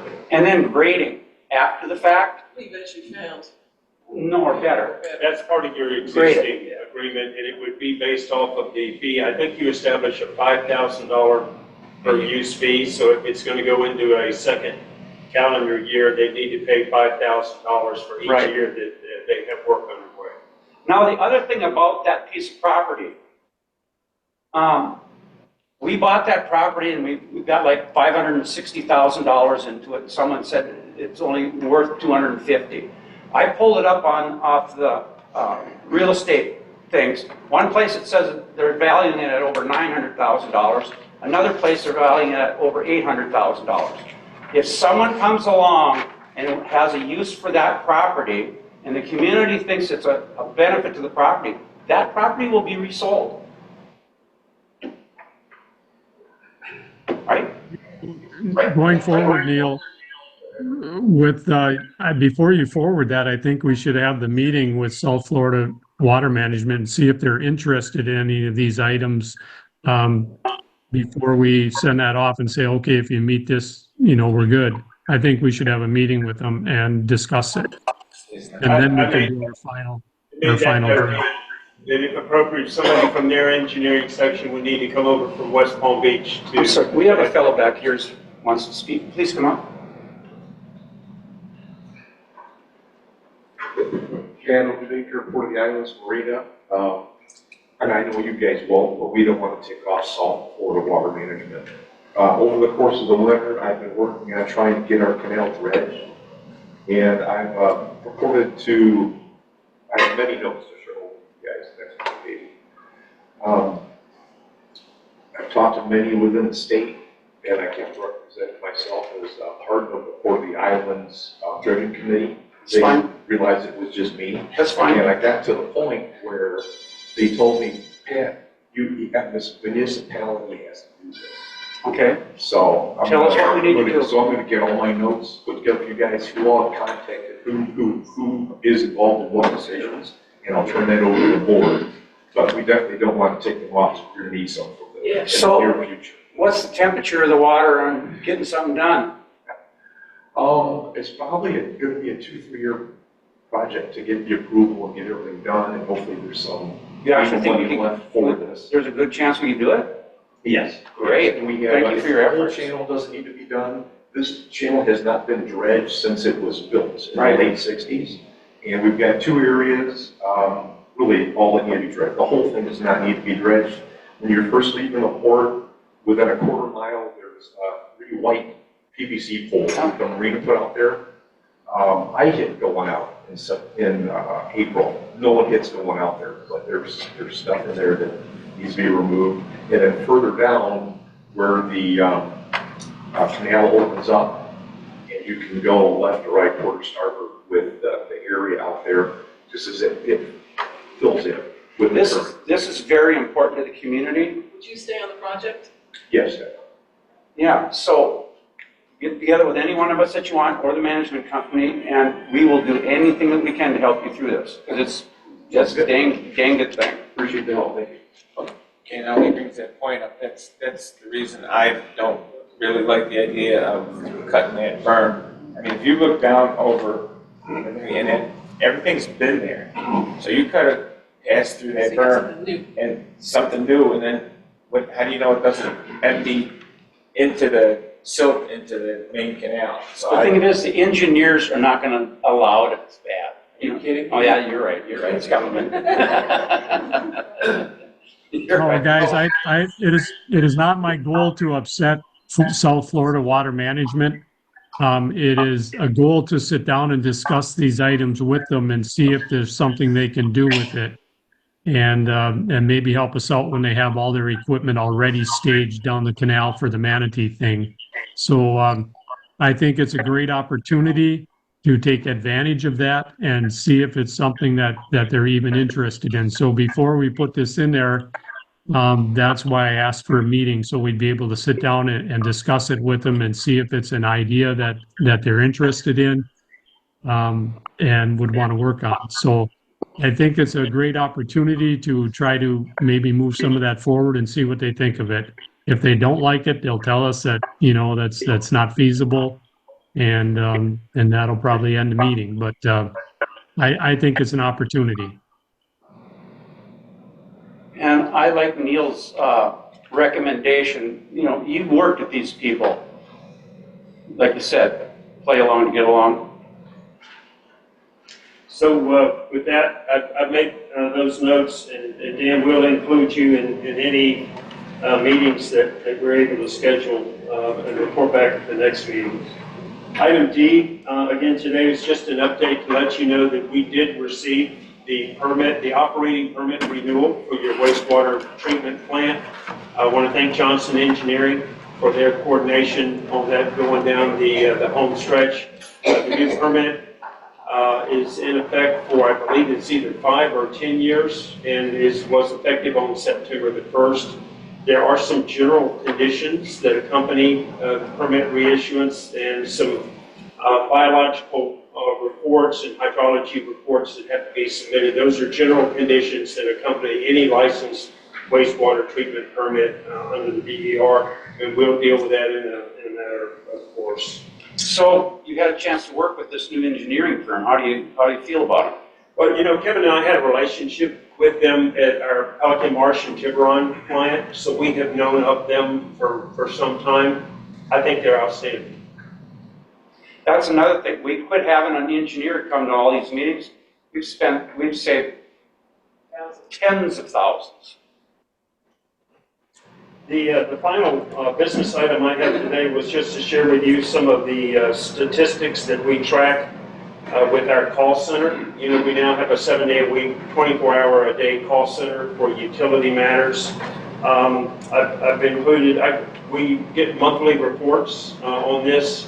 The average length of time for the period, the last 3 months, was 50 to 55 seconds that somebody has to wait before a human being picks up on the other end. I think that's pretty good. The worst case scenarios, though, we track that, and in one case people were on hold for 10 minutes. In another case they were on hold for almost 12 minutes. My wife does some business travel, and she's a platinum member with Delta Airlines, and she even has her own phone number she can call. It's not uncommon for her to have to wait 15 minutes though with Delta Airlines. So I say all of that to say I think the new call center is outstanding for what they do. They track the number of voice messages that are left, very few. We only average 1 or 2 voice messages for a callback with help on one particular occasion. And as an aside, I also wanted you to know there's a typo that was in my my memorandum to you.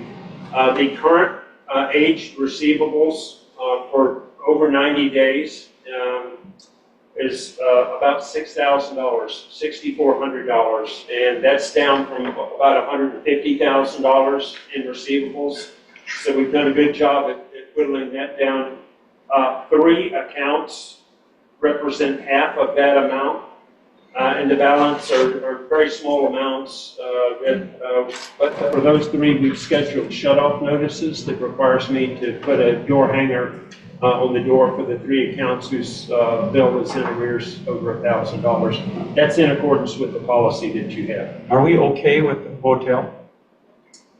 One of their accounts is on that list. I don't know if it's their swimming pool. I think they've got an autofill on their swimming pool. I'll call it the residential bill that they get for the rooms and the common areas there is current. The swimming pool is in arrears about over $1,000, and it's scheduled to be shut off. I would think as soon as they get their door hanger and their final notice of shut off, that they'll pay that as they've done in the past. Okay, so Neil, just a second. Neil, I asked that when we go forward with that we also try to collect that repair bill that's a couple $1,000. Are we looking at doing that? The irrigation. When we filled, they had that sinkhole over there or something, that had a huge water loss going through it. Okay. And we fixed it? I don't know that I've been invoiced by Mitch from that, so I'll make 2 notes. If we incurred a cost that I had paid for the repair, it was in this case on private property, then we need to recover that. In fact, we had one yesterday that Mitch did a great job responding to. Okay. We had a broken main adjacent to a backflow preventer, and I had a question. I don't think I own that backflow preventer, and I need to talk to Mitch about that as well. And what that was over at Stella Maris North where Palm Prong fell down and broke a fitting. Snapped the fitting. But it was on irrigation, so of course it didn't cost us as much, but it was still big. But now while we're on this subject, and there's so many people here, can you explain to people how they can pay their bills? It's a really easy process. For people who still want to get a paper bill and write a paper check, it goes to a lockbox, and that service has been, in fact, all other forms of payment, whether it's an e-check or an auto pay from your bank, or a debit or a credit card, have been available since March. And again, there's a very easy process to establish your own account. You can also get email bills going forward if you prefer to get and receive email bills as opposed to hard bills. Is there anybody in here who's having problems with your bill and wants him to clarify anything for you? All good? All right, great. They will walk you through that process. If you want to sign up to get your bills by email, and you need to register your account information, but all of those features now have been up and running since, I believe it was March. Great. The final thing that I have are the financials, and these would be the preliminary financials through the end of the fiscal year. These are subject to audit, and I get questions on all of the audits are on the website. And we routinely, when the audits are received by the outside auditor, we present them here, and then I have to provide a copy to the Auditor General of the state of Florida, and there's also a separate Senate subcommittee who monitors CDDs and CIDs, and they review financial information as well. So the outside audits that are engaged are uploaded to the website and under the document portal, and they have been presented here, and we even have hard copies that are available. If people want a copy of the complete audit, it's a public record, they're entitled to it.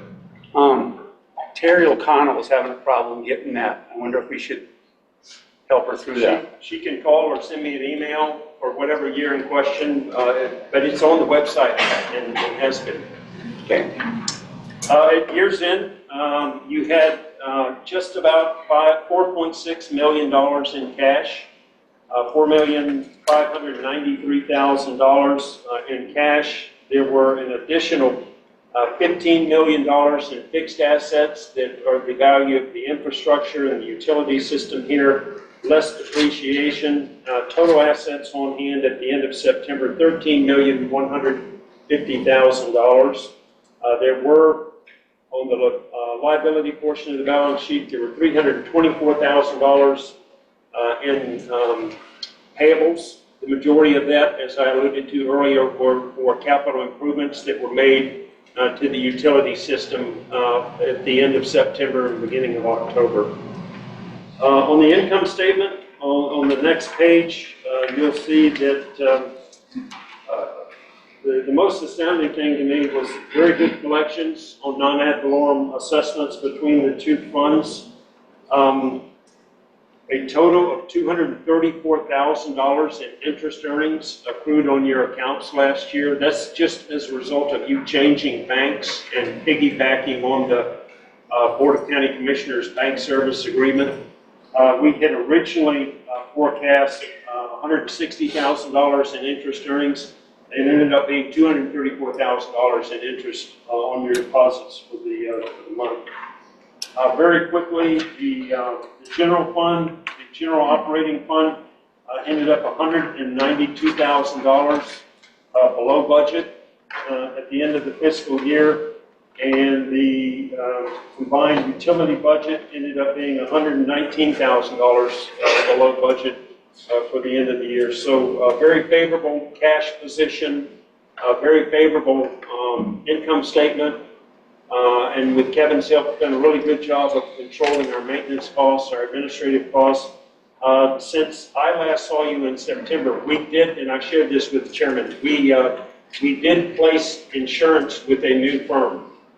You know, one of the concerns we had shortly after we arrived here, we started evaluating the Hurricane Ian claim was that you were grossly underinsured, and they had a property policy that would only pay a percentage of depreciated, not replacement value.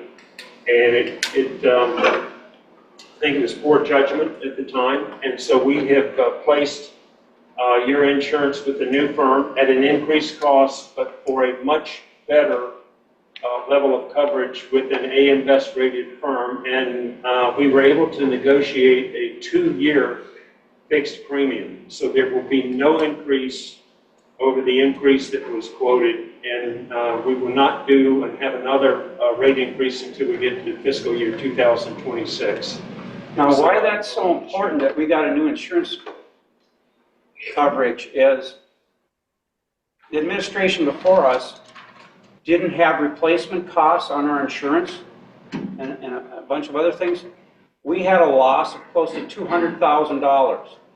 We got a payment from our insurance company for $35,000. That means because we didn't pay attention to our insurance premium, we lost $160,000.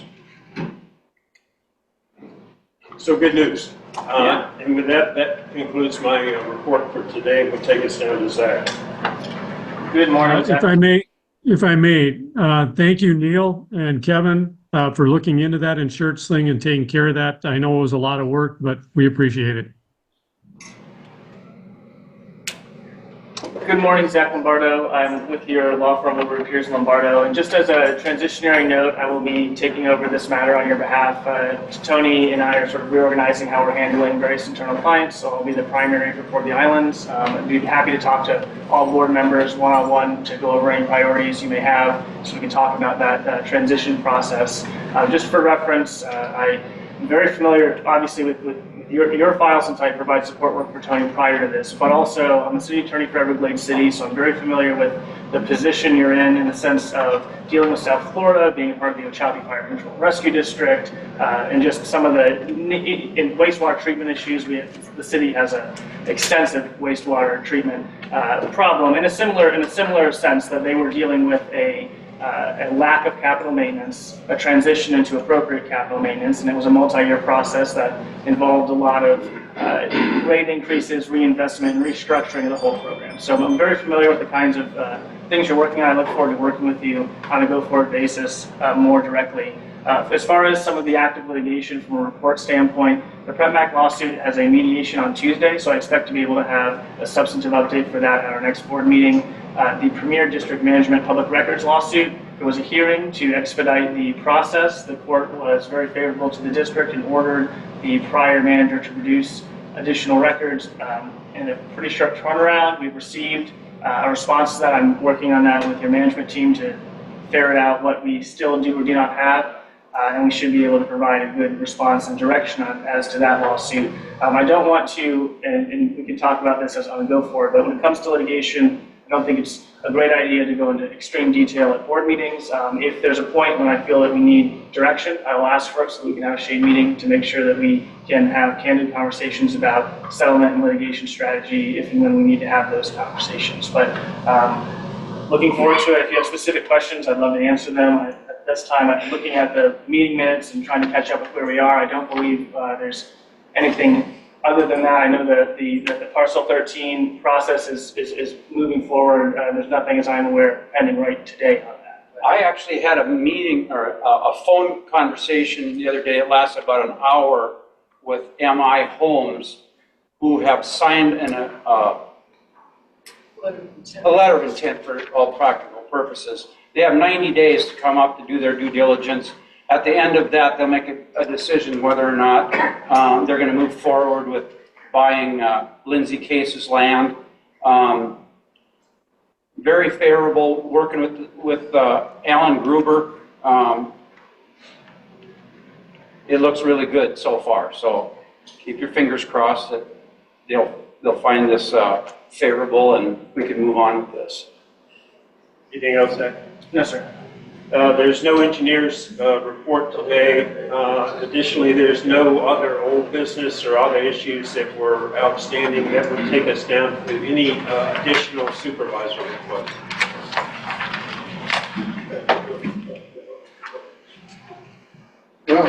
I just wanted to make a note that, I'm driving around the community, there's a lot of, lots, vacant lots that, have high grass. I've been working with Kevin on this, and, we've been notifying people, notifying the county, some of it belongs to the county, and, you know, the next step, if people don't take care of it themselves, so we're gonna have to notify the county, and then they'll get involved in the enforcement process. You know, we, about a year ago, had the code enforcement officer for our area here, and he helped us with some things at that time, and has helped me subsequently with some motor homes and utility trailers and things like that. Can't think of his name offhand, but if not, he has been a friend to your staff here, and so as long as you're working with Kevin to coordinate that, if we need to have them noticed, I think it's 18 inches, they've got to be kept below 18 inches. Right. Last Sunday, most people in here don't realize that we own a strip of land between Newport Drive and Scott Preppen's land and the county's land there. There's a strip about 75 feet wide. There's a grove of palm trees that go along there. We own all that. Nobody has been mowing that. When I got back from my operation, first thing I did is I went over and I mowed that. I had to go over like 4 or 5 times. But one of the reasons that I'm putting that up, I know from reading the meetings from 35 years ago, I've read them all. And one of the things was at one time, someone wanted to put a gas station in over on Scott Preppen's 2 acres over there, and it fell through. And I was never quite sure why that fell through. And I was told that it was because of street access. And then when I was out there the other day mowing on that, I got to thinking about that. Nothing can be built on there unless they go through Port of the Islands property there. So in other words, we've got a little bit of control of what goes on over there. But anyway, just want to, like I said, most people here don't realize that we own that piece of land. We do. The other thing over there that I just found out was, so you got Scott Preppen's land right next to 41, then you got the county's land, which is about 1 acre or so, and then you've got another open area in there that since I've been here, I've never seen that mowed, I've never seen anything done on it, and I just realized that that is the condominium association over there, 525. And I'm kind of curious, we're worried about mosquitoes and all that stuff over there, and I'm just kind of wondering why that isn't being, yeah, why isn't that being taken care of like everybody else is supposed to take care of their stuff in here? I don't know who's on that association board, but maybe we could look into that.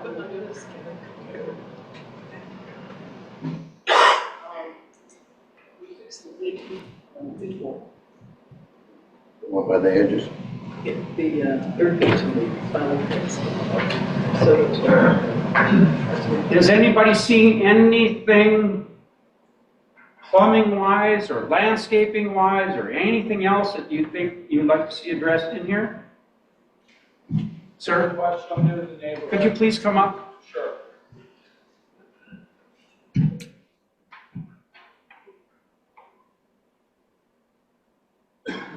The only question I had was the dredging in between the drains, the culvert drains and the storm drain system. Who handles that? Well, she's the representative. I think he's asking who owns it. No, Oh, I'm no. asking, when does it get done? When does it get scooped? When do they scoop the drains? normally I go around and check it out because they do fill in with grass and stuff like that. So if you have an issue, just I'm asking again, is it on a maintenance schedule? Is it done every 3 years, 5 years, or just whenever you think it needs to be done? well, that's a multiple question. We look at it during hurricane season, and anytime there's a hurricane coming, we go and look at it, make sure they're free and clear. If we're gonna have like a big storm, like we're gonna have another big storm event next week, I'll be out there looking again. So Part of the problem with this is too, is the CID district owns some of those areas, and the HOAs own some of those areas. So it's hard to know exactly which one of these spots we should be working on, right? Yeah, I do know. But Okay. the other issue is, if we have a 10-inch rain event, all bets are off, nothing's going to help you with that. It takes time. So, but if you have a particular issue, just. Yeah, okay, the manhole, when was the last time the system was cambered? Do you have any of that? Was there a survey done over the We last did 10 years? we did it less than a year ago. Okay, so you have that survey? Yeah. Okay, great, that's it, just if I can get that, I'll get a hold of you, I'll find it. Okay. Thank you. Your name, please? My name's Jack Fry. Thank I've you. been in the sewer and water business for 42 years. Thanks, Jack. Want to be on the swale committee? Mr. Truckee, I received a letter yesterday from Johnson Engineering, who's our civil engineer. We had asked them for some evaluation of cost to design the replacement raw water main that at some point needs to be replaced. And I understand the delays with potential grant reimbursement. I would kind of like to move forward with some of the preliminary design work because it's going to be needed in any event. Have you seen the letter that was sent yesterday afternoon? I can't tell if you were copied on it or not. Hey, Neil, I did not see the letter as of yesterday. However, we were in a grant meeting Thursday morning, which probably prompted that letter. Because of some situations with FEMA, we are looking to do the engineering for the water line from the wellheads to the plant. We have been holding off on that. However, at this point, we can use that information in the work with FEMA. So the total estimated bill for the engineering and the permits and things is about $100,000 to replace that line. The water line is going to come in at $1.2 million or $1.4 million, somewhere in there. If we don't get the grants, we have to pay for the design and the engineering specs to replace that water line. And if we do get the grants, the engineering fees are paid for in the grant along with paying for the pipe itself. So I think it's a very good idea to get that done at this point. The grant writers we're working with feel that having that engineering documentation will help push the grant along. So I think it's a good idea. We're going to have to spend it a little sooner than we had hoped. But either way, we spend that money. If the grant goes through, we get it back. If it doesn't go through, we have to spend it anyway. So it's not like we're paying for something that we're not going to use. So I'm in full agreement with going ahead with that. The proposal is in accordance with their fee schedule. The preliminary design and surveying and bid phase would be $40,000. So, Mr. Truckee, are you willing to make a motion and have a second, just as I said, so that this can run concurrent with the grant process for me to sign the proposal and get this work underway? Sounds like they're going to do part of it to get started because the whole bill's quite a bit bigger than that. But yes, I will make a motion that we fund that proposal to have John, the engineering company, move ahead with this design work. Is there a second? I second. There's a second by Annalise. All in favor? Aye. Aye. Thank you for that. If y'all will make a note too, are there any other supervisor requests? Can I ask one more question, Dan? Yes. We know we're going to have to borrow. We can either spend our money that we've got in reserves right now, or we can borrow money. We have the opportunity to borrow this money from the state reserve. What's that fund that you can get? Huh? Where we can borrow money at like 1 or 2% interest. Yeah, revolving fund that is operated by the state. I don't have any clients that are currently engaged in that. Is the city of Everglades? Oh, yes. Okay. So my question on that is, if we can instead of taking the money out of our reserves now that we're at, what, 5.5% interest on, you know? It's probably not 5.5 anymore. I Five? think it's probably 4.9. somewhere Okay. down. 4.9. Okay, five just for easy numbers. But rather than us spending our money that we're drawing 5% on, why not go after those and take out loans for the, that we could get at 1 or 2% or whatever? And because it's my understanding that those loans, you don't pay interest on them until you actually spend the money. So it's not like this loan that was taken out recently for $1 million. We paid interest on that loan whether we had it in our savings account or whether we spent it. We go to these other government loans, and that's the whole purpose of having a CID, is so that you have access to those types of funding. Wouldn't that make sense? Just as an additional reason why this may make sense, the SRF program contains a significant amount of forgiveness opportunities inside of the program. And so specifically when it comes to water and wastewater improvements, the state has a list that beyond getting the SRF loan, you can apply to be on, and sometimes you can achieve north of a 50% forgiveness. Really? And so the SRF program is a really incredible program for utility development. And you're familiar with that? Yes. I mean, what I don't know sitting here today, I don't know the exact interest rate today. Sure. I don't know, we have to check the cycle. They do forgiveness basically in a cycle period, so, but I would suggest that be looked at to come back to you with, this is what would be possible here. So when you go on next door and it says, now the damn board's looking at borrowing money, there's a good reason for it. Sir, please. With that, if you'll, one second. If your next meeting, if you'll make a note, will be December the 20th. Okay. And hopefully Ms. McNamee will have some Christmas cookies here. She's redoing her kitchen. She's redoing her kitchen. Be careful. Sorry. No oven. I would like to bring up one more thing before we go beyond the supervisors here. We talked about the gates for the community. I think that at this point, we should probably put together a committee that can actually go around and get some more information on the gates, how we would do it, the different, cameras, gates, whatever.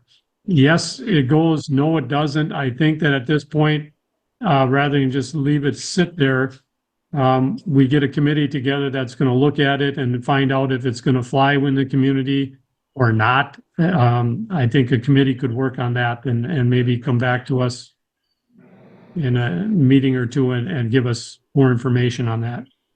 Is that something that we could do through our process of getting a hold of the HOA presidents? And in their meetings, they talk about it and whatnot, and then they bring it all back and we sit down and discuss it that way?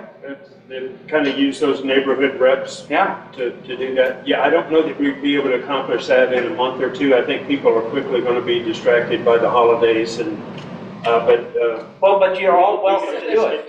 You're all welcome to do it. If I'll go to your meetings and let's start the ball rolling on this. I'll contact the people that I sort of introduced today and see if we can't get some consensus that would be a meaningful thing to do. As far as creating an official committee, if there are some sunshine law considerations that we take into account, if they're going to be recommending anything to you, there is an exception for fact-finding committees, but I think if you're just simply asking the HOAs to discuss and come and present, And that's what we're doing. We're not, because Tony told us all about that as well, that there's some issues with committees, but we just voice it in a different direction. Sorry? Yes, sir. Come on. I just got a statement to say about. We'll need your name if you don't mind. Peter Castellano, Stone South. I just got a statement to say. I've been here for 4 years and I think you guys are doing a good job now. I think there's a lot of changes made in those 4 years. But I see a problem right now, today, that the neighborhood site that we got, you guys disagree with people saying stuff on it. That's the freedom of our country, is to be able to disagree. And if you guys got to answer something, answer it on that. No bullhitters. you know, or find a way to answer it. You know, because I think you guys are doing a good job, but if you do stuff like that, you just have everybody disagreeing with you. Yeah, just as a practical concern, next door I'm in the business, I manage some really nice communities throughout Southwest Florida. It's a forum for negativity when otherwise, I think you will find them and certainly your staff to be very willing to spend the time to respond to questions. Here's my biggest thing. We are all under the sunshine laws of Florida designated as public officials. Anything that we would send in or by way becomes a public record that I have to maintain and inventory and chronicle for the next 7 years. And so I'm never looking to create more work for myself, but you know, my direct contact information is on the website, and if you call our office, even after hours, it will give you contact information. And we're more than willing to answer. I get that. I get what you're saying. That's what they have the ability to do. And they should, I don't even know half the stuff that you guys are complaining about, but they should have the ability to bring it to, you know, on a table where everybody else can hear it. If you disagree with it, then disagree with it. Don't call names. That's what I'm trying to say. Like, I think they have the right. This is a free country. I mean, we have the right to talk. I think we recognize that as a. But no, that didn't sound like that. It is a source of unchecked misinformation, fake news. Well, check it. And Check I don't have the time to check everything everybody says. I know, but I'm just saying, I agree with a lot of Put what it you're on saying. next door, I'm not answering it. All right, talk about the meters, okay? I came from a state, a city, about 30-something years ago, that said, let's put meters in, it's gonna be cheaper for everybody. People are losing their houses over those meters, those water meters. They're tied in their taxes on some places. So, when you do something, there's always something else that could happen. So, that's why everybody should be able to speak about it. That's all my opinion. I'm not calling names. That's all. I'm not saying you guys are, but I think we should be a little bit nicer. I've got all sorts of things laying out here about things that were put out on Nextdoor that are absolutely false. I get that. No, please. But the problem with it is, this Nextdoor is not just read by us, but it's read by people who are looking at moving into this community, buying things here and whatnot.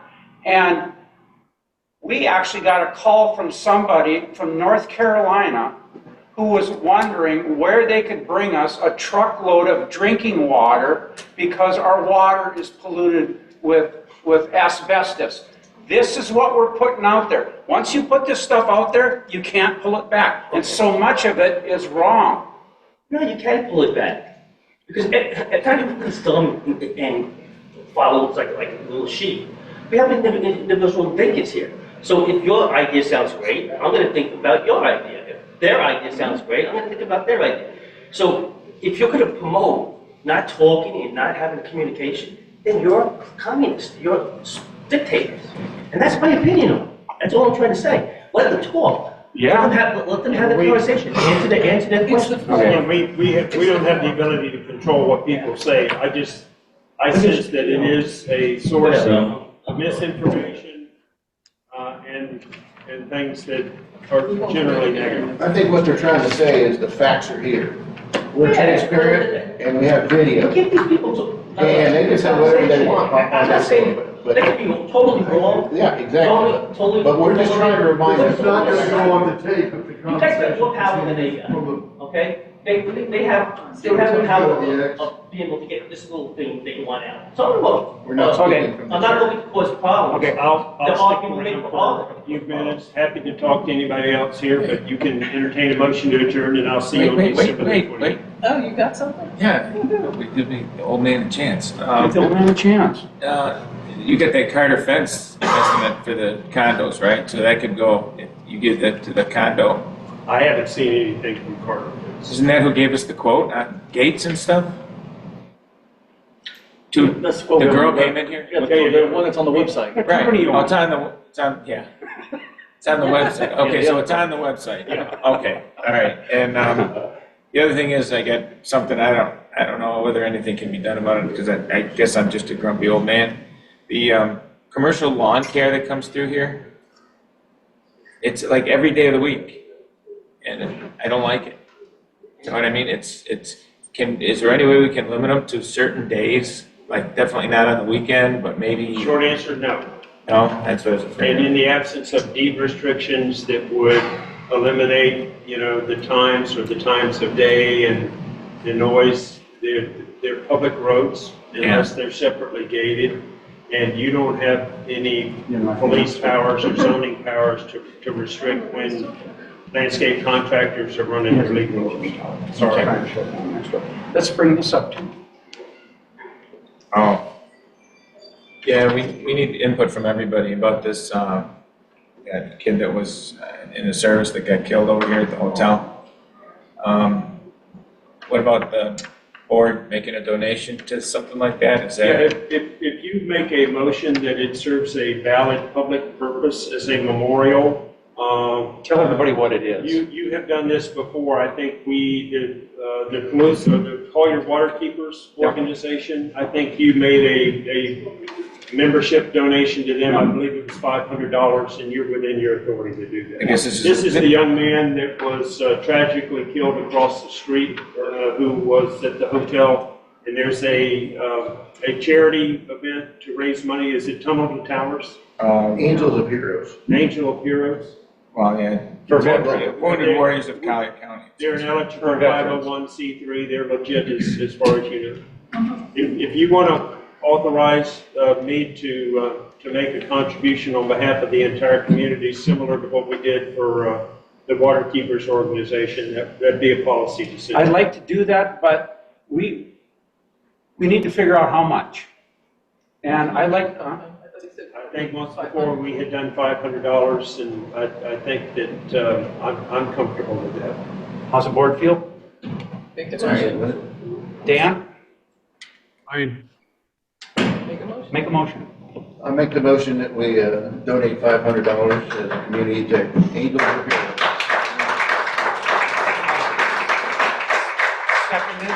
Second. Aye. Can I have a copy of that just for the record? Sure. Because sooner or later, the auditor is coming to see me, and I'll make this happen. Well, I'm glad to hear that your company's going to match it. Yeah. Motion to adjourn? Hey, I'd like to say one more word before. Can I? Sure. We'll give you, yeah, you can be next. Sorry about that, guys. No problem. One thing I'd like to say here, guys, is, so with the new board here what they're doing, you all want to make these people accountable for a 1-year plan, 5-year plan, 10-year plan. They're all moving targets. Okay, the reserve fund that these guys are talking about is a great fund to start, to put money into. The grants, okay, they are right about the grants. They cannot start work until that grant date is given to you, because any invoice or any contract that they sign, they cannot get money for it, the grant goes away. One other thing I wanted to talk about is the next door. They're writing away with the next door. They cannot talk because that stuff becomes all public record. I know that real well myself. But what it's nice for, and I always like seeing, I like when other people talk on it, because it gives you the information that you need to talk to the people at these meetings. And two, it's always good because people are going to mislead. That's what people are about. They always want to mislead to their agenda. So as long as we stay and work with the board, everyone can be here arguing with it, but as long as we stay here and give positive feedback and give them choices, they will make the choices. And then the last thing is political. I'm not political where I'm at. I'm a doer. You always need to have someone on the board that is political, because they're going to handle the people that you need to get those funds from. So I get it. We got a lot of people here. So, stay to it. And all these people and me, we all got opinions. It's your money too. And it's the money of these people, so just keep on working hard. So I just want to tell you guys that. Thank you. Yeah, Jim, we have one gentleman, Mr. Sullivan, who's waiting patiently for some time, if we could do that. Mr. Sullivan. Thanks. Thank you. And hello to the board. Sorry, I'm not there personally, but this issue with the ERU O&M allocation, I think really needs to be revisited for next year if it was properly noticed for this year. I had been told that there was no change being done to it this year, and they were staying with the 0.25 for non-liveaboards and 0.5 for liveaboards. I think a lot of people are obviously caught by surprise. I heard Mr. Kish, say that he wasn't aware of the change. None of us were. And, we need to have a fair allocation methodology that isn't arbitrary. And I'm happy to participate in that process. I know I asked Dan and Steve to do so with me. But, this seems like something that's really catching a lot of people by surprise. And we need to get to a fair methodology that really looks at the benefits and the causation of the spend that is in that O&M category. So, whether it's too late to do anything about it now, I'm even caught by surprise because I was tracking this pretty closely and I didn't know that there was something being done. And I really think we need to have something that's fair. Thanks, Jim.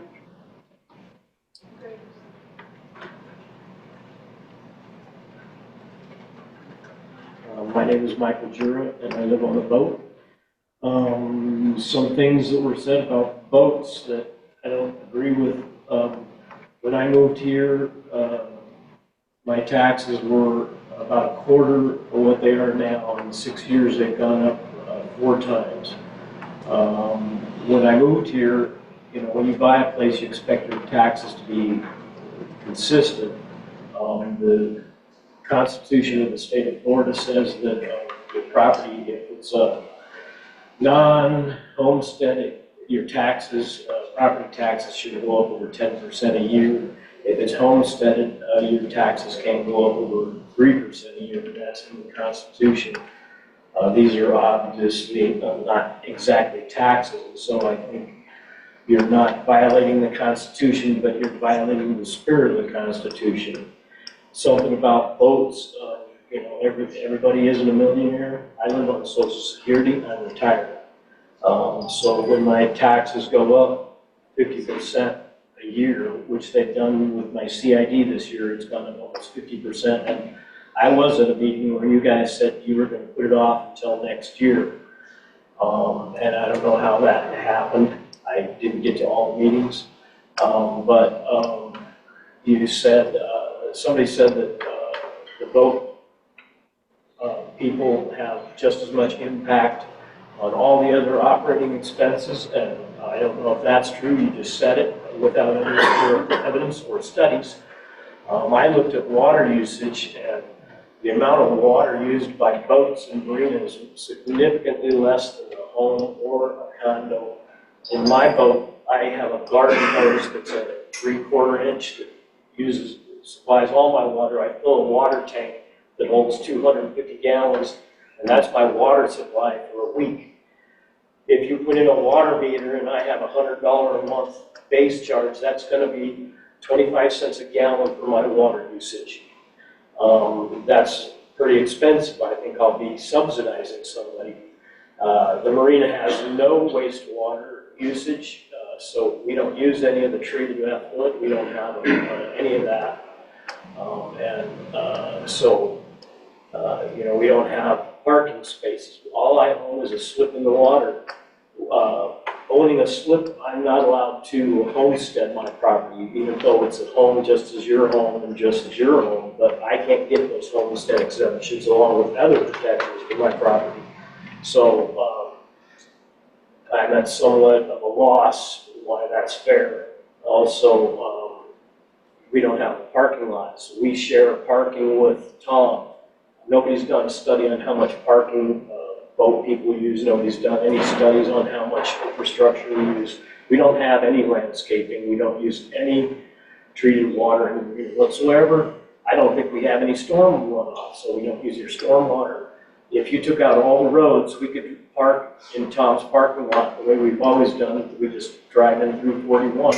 So we don't need the roads. We don't need the landscaping. We don't need street lights.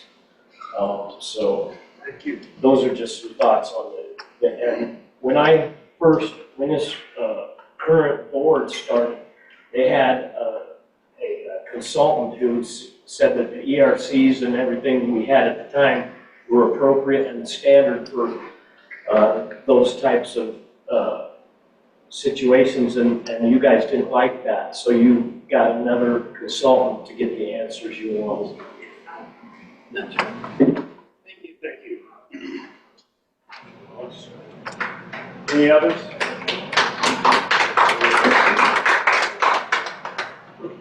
This is Jim Sullivan again. Let me just comment. Mr. Sullivan, hang on. You Okay, got some others waited just as long as you. Go ahead, sir. Don Rafnowski, 25110 Peacock Lane, I live here. I own a unit here. I pay CID taxes every year. I have a boat slip on B dock. Non-livable, it's a 22-foot boat, no bathroom facilities on board, no water storage on board, no nothing. I use about 5 gallons of water when I come back to wash down the boat. That's it. I don't need your roads. I'm paying for all this stuff with my condo fees. I'm double dipping. You talked about fair and not charging people who don't live here 12 months a year. Is this fair? I'm paying my fair share, and now I'm paying it twice, and I get nothing for it. $600 increase is ridiculous. I can't believe you guys would do that with a straight face. You're supposed to put it off for a year is the word that we got. That's fair? I think as I said, that public meeting and decision was made, it was either July or August of last year. Real good. So in other words, no. You don't think I'm getting screwed? I don't have an opinion one way or the other, but I thank you for your comment. Let's move on and see if there are any further ones. I'm not here to try and debate. Yeah, thanks for your help too. Yes, sir. Any other public comments? Mr. Sullivan, can you be quick? I'm getting a low battery warning here. Sure.